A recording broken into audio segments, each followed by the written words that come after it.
Selamat sore Bapak. Selamat sore. Oke, dengan Bapak siapa? Boleh sebutkan namanya? Nama Setio, Hmm. tanggal lahir 10 September 1980. Oke, baik. Udah benar ya? Ya, Pak Setio, enaknya dipanggil siapa? Setio saja. Pak Setio, oke. Pak Setio, perkenalkan saya Nurse Jendri, Tasi Jawa. Saya yang bertugas di ruangan ini. Saya akan bertugas dari jam 8 sampai jam 2 siang. Saya akan melakukan pemeriksaan abdomen atau pemeriksaan perut kepada Bapak. Tujuan dari pemeriksaan ini untuk mengetahui apakah ada gangguan atau kelainan pada perut Bapak atau tidak. Waktu yang saya butuhkan untuk pemeriksaan ini kurang lebih 5-10 menit ke depan. Nah, apakah Bapak bersedia? Bersedia. Oke, kalau Bapak bersedia, nanti Bapak boleh baring. Saya mempersiapkan alat saya dulu ya. Oke, saya beri. Baik, saya tinggal ya Pak ya. Silakan.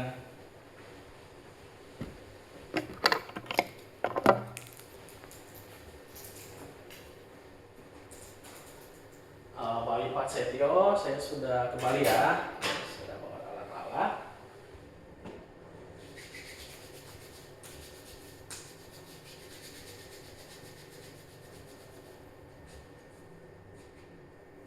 Oke. Pada pemeriksaan abdomen, kita akan melakukan pertama yaitu melakukan anamnesis. Pak Setio, apakah ada keluhan di daerah perut? Tidak ada. Tidak ada. Makan terakhir gimana? Makan terakhir tadi malam. Tadi malam. Aman aja. Aman aja, baik. Bapak buang air besarnya gimana? Setiap pagi hari aja. Warnanya Normal aja, kuning normal. kuning tinja. Bencer enggak? Enggak pernah Enggak baca. ada. Baik. Ada obat-obatan yang diminum sebelumnya? Belum pernah minum obat-obatan sakit. Oke. Pernah ada operasi di area perut? Belum pernah operasi. Oke, baik. Belum pernah operasi ya? Saya izin melakukan pemeriksaan abdomen Bapak ya, atau pemeriksaan perut kepada Bapak. Pada pemeriksaan abdomen sedikit berbeda dengan pemeriksaan pada sistem yang lain. Pada pemeriksaan abdomen yang kita lakukan berdasarkan sistematis pemeriksaan fisik, yang pertama ada inspeksi, ada auskultasi, ada perkusi dan juga palpasi. Kenapa pemeriksaan auskultasi didahulukan? Karena ketika kita melakukan palpasi itu akan menstimulasi atau mendepresi usus sehingga terjadi misinterpretasi pada hasil auskultasi bunyi usus. Pada pemeriksaan inspeksi, saya minta pasien dulu terlebih dahulu untuk membuka baju pasien. Izin Pak, boleh saya buka? Izin ya Pak ya. Silakan. Permisi.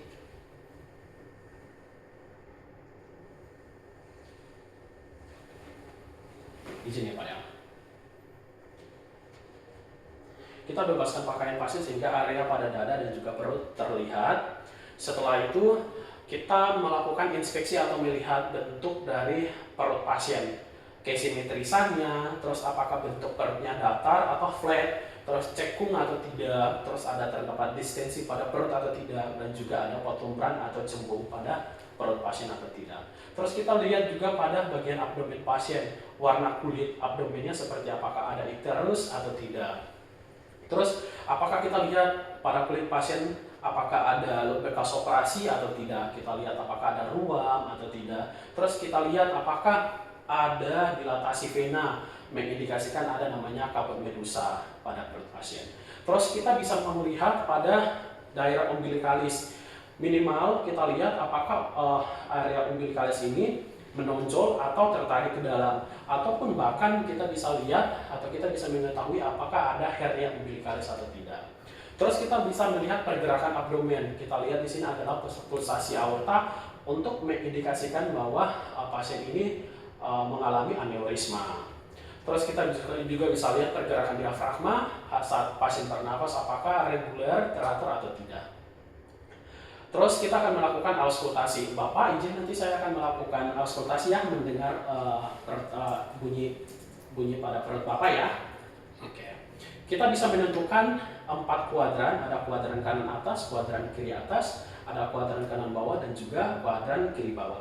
Terus kita juga bisa membagi abdomen menjadi 9 regio. Yang pertama ada hipokondrium dextra, ada regio epigastrik, regio hipokondrium sinistra, ada iliaka, ilium sinistra, ada umbilikalis, ilium dextra, ada iliaka, dextra, hipogastrika dan juga iliaca sinistra.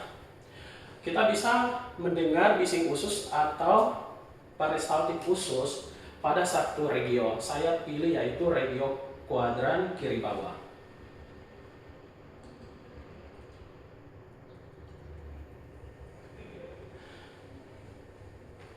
Setelah itu kita bisa mendengarkan bruit.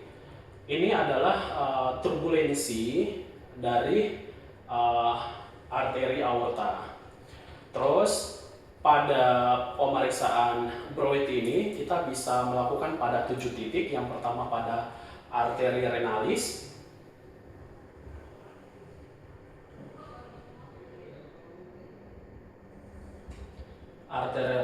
kiri kanan,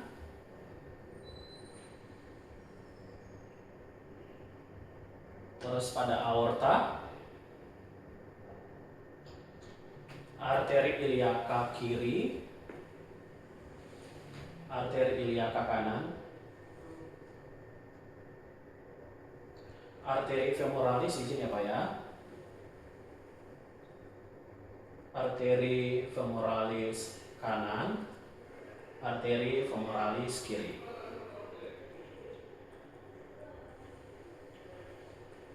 Kita juga melakukan pemeriksaan auskultasi, yaitu kita mendengar namanya friction drag. Friction drag ini kita dengarkan pada regio kanan atas.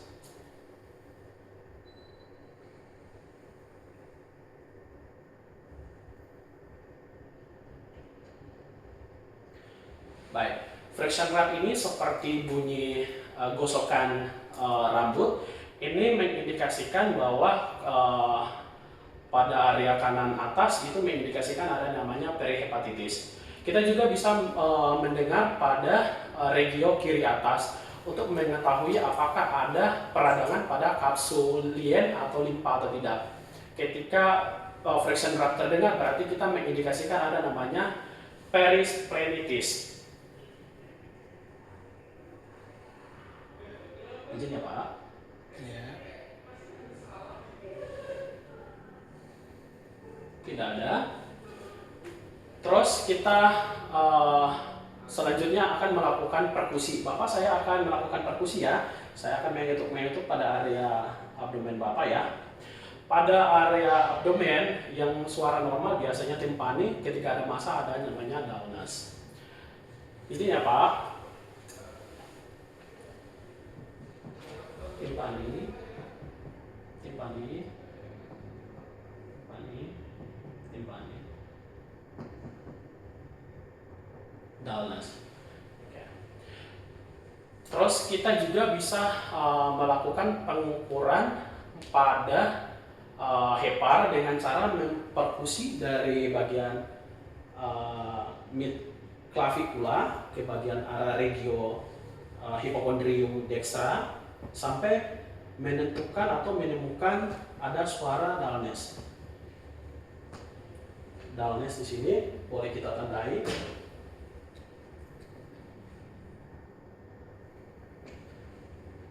Sudah kita tandai, boleh langsung kita melakukan perkusi dari arah bawah menuju ke bagian regio hipokondrium dextra. Izin ya Pak ya.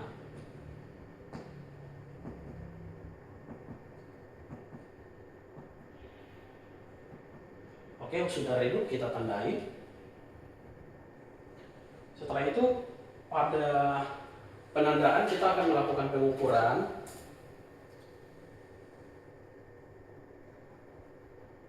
Pengukuran yaitu 5 cm, artinya masih normal. Normalnya yaitu 6 sampai 12 cm. Setelah itu kita melakukan namanya Castel spot. Izin Bapak, saya akan melakukan penghitungan di bagian sini ya. Izin ya. Bapak boleh tarik nafas? Tidak terdengar dullness, masih timpani. Terus kita juga bisa melakukan namanya shifting dullness, yaitu dengan posisi pasien supinasi, terus perkusi dari arah samping.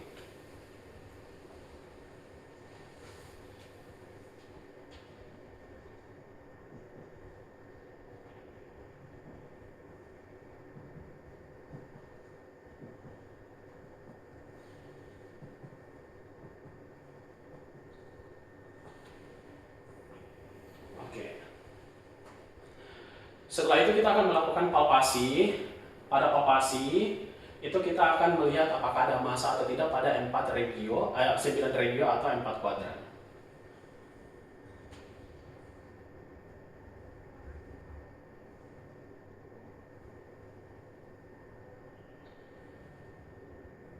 Gak ada sakit, Pak? Aman. Terus di sini kita juga bisa melakukan pemeriksaan, yaitu dengan menekan pada regio hipokondrium dextra untuk mengecek namanya hepatojugular reflux. Begini ya Pak ya, boleh ke samping Pak. Tarik nafas Pak. Udah. Boleh tarik nafas ya. Tidak ada distensi vena CVP. Terus kita akan melakukan pemeriksaan untuk pasien selanjutnya, yaitu pemeriksaan APP atau appendicitis. Yang pertama kita menekan pada regio pada regio iliaca dextra atau pada regio kuadran kanan bawah. Bapak ada sakit? Tidak ada. Pada penekanan pada kuadran kanan bawah itu bisa kita ukur dari sias 1/3 dari sias dari umbilikus. Sakit Pak? Tidak. Tidak ada. Terus kita bisa melakukan pemeriksaan APP selanjutnya, yaitu obturator sign dengan cara permisi Pak, sakit? Tidak. Tidak ada. Oke. Terus kita bisa melakukan swas sign juga, mengangkat kaki. Bapak sakit? Tidak. Oke. Setelah itu kita akan melakukan pemeriksaan selanjutnya, yaitu kita melakukan perabaan pada dinding abdomen pasien. Dia seperti borderline rigidity atau tidak, atau seperti papan. Oke. Terus yang terakhir saya akan melakukan pemeriksaan fluid wave. Bapak boleh taruh tangannya di atas abdomen Pak, di atas perutnya seperti itu Pak. Oke, izin ya Pak ya. Iya. Oke, tidak terdapat desakan cairan. Oke, siap. Baik, Bapak, saya sudah selesai lakukan pemeriksaan pada abdomen Bapak. Saya izin turunkan baju aja dulu ya. Ya. Oke, izin.